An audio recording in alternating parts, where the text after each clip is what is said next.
Welcome to Dhaka Capitals. Sabbir ভাই, কেমন লাগছে আপনার? থ্যাংক ইউ ভাইয়া, থ্যাংক ইউ সো মাচ। আসলে খুব এক্সাইটেড, খুবই ভালো লাগছে। আমার থেকে ভেরি এক্সাইটেড হচ্ছে আমার ফ্যামিলি মেম্বার্স। ওরা খুবই এক্সাইটেড এবং এটাই আমার বাকি ছিল যে ঢাকা হয়ে একবার বিপিএল খেলবো, সেটাও ইনশাল্লাহ পূরণ হয়ে যাবে।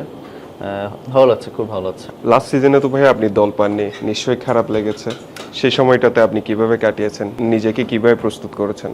না আসলে খারাপ লেগেছে, বাট আসলে প্রফেশনালভাবে যদি চিন্তা করি হতে পারে এটা হয় নাই। বাট চেষ্টা করছি প্র্যাকটিস করে কাম ব্যাক করার জন্য। এবছরে টিম পেয়েছি এবং ঢাকা ক্যাপিটালস থেকে থ্যাংক ইউ সো মাচ আমাকে ভরসা করার জন্য। ইনশাল্লাহ এটা পরিধান করার চেষ্টা করব এবং কাম ব্যাক যেভাবে প্র্যাকটিস করছি সব কিছু ঠিকঠাক করছি, রান করেছি, বাইরে খেলেছি, আলহামদুলিল্লাহ সুযোগ এসেছে আবার। থ্যাংক ইউ ভাইয়া। এবার বিপিএলে আপনি কি প্রত্যাশা রাখছেন? আমরা কি সেঞ্চুরি দেখতে পাবো? ইনশাআল্লাহ ভাই, চেষ্টাটা করবো ভালো কিছু করার জন্য।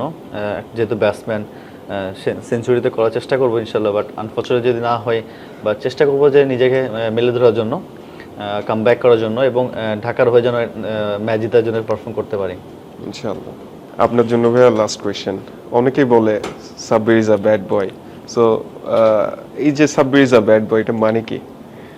আই ডোন্ট নো আসলে অ্যাকচুয়ালি মানুষ কেন বলে, but is a funny things. আসলে সবার চোখে হয়তো বা সবাই ভালো না হইতে পারে, কারো চোখে হয়তো ব্যাড বয় হতে পারি, কারো চোখে গুড বয় হতে পারি। বাট টু বি অনেস্ট, আমি ন্যায্য কথা বলি এবং যেটা বলে যে সোজা কথা বলার জন্য আমি সবসময় প্রস্তুত। এর জন্য যদি ব্যাড বয় হতে হয় আমার কোনো সমস্যা নেই। চেষ্টা করবো এটাকে কন্টিনিউ করবো আর কি। যেটা প্রতিরোধ করতে চাই, আমি সবসময় প্রতিবাদ করতে চাই খারাপের উপর, খারাপের এগেনস্টে। তো হইতে পারে এটা ব্যাড বয়, বাট এটা আমার কাছে ভালো লাগে আর কি। তো সমস্যা নেই আমার কাছে। আমি তো বিশ্বাস করি ভাই, ঢাকার যত ফ্যান আছে এখন পর্যন্ত 50% ফ্যান আমারই। Just kidding. চেষ্টা করবো ভাইয়া ভালো কিছু করার জন্য। অবশ্যই যেটা বললাম, ভালো খেলার জন্য। 3-4টা ম্যাচ যদি জিতাতে পারি, যদি কন্ট্রিবিউশন ভালো থাকে, এটাই আমার মেন লক্ষ্য। আর টিম ওয়াইজ খেলার জন্য, যদি আমরা টিম ওয়াইজ খেলতে পারি খুব ভালো রেজাল্ট করবো আমরা।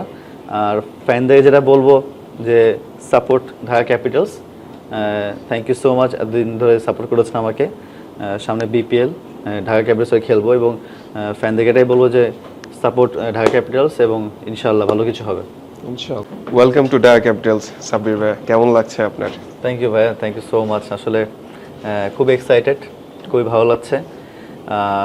আমার থেকে ভেরি এক্সাইটেড হচ্ছে আমার ফ্যামিলি মেম্বার্স। ওরা খুবই এক্সাইটেড এবং এটাই আমার বাকি ছিল যে ঢাকা হয়ে একবার বিপিএল খেলবো, সেটাও ইনশাল্লাহ পূরণ হয়ে যাবে। ভালো লাগছে, খুব ভালো লাগছে। লাস্ট সিজনে তো ভাই আপনি দল পাননি, নিশ্চয়ই খারাপ লেগেছে। সেই সময়টাতে আপনি কিভাবে কাটিয়েছেন, নিজেকে কিভাবে প্রস্তুত করেছেন? না আসলে খারাপ লেগেছে, বাট আসলে